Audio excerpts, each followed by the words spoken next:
বর্গেজ বর্গেজ বর্গেজতে জাহাজ।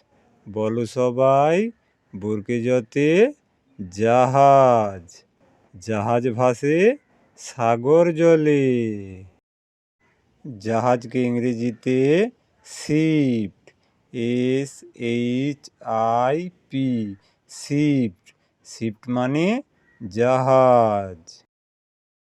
বলো তো বন্ধুরা, বর্গেজ দিয়ে কি হবে? কমেন্টে লিখে জানাও। আগামী ভিডিওতে আমরা শিখব ঝ। এই রকম শিক্ষামূলক ভিডিও পেতে গেলে চ্যানেলটিকে সাবস্ক্রাইব করবেন। দেখা হচ্ছে পরের ভিডিওতে। ভালো থেকো সবাই।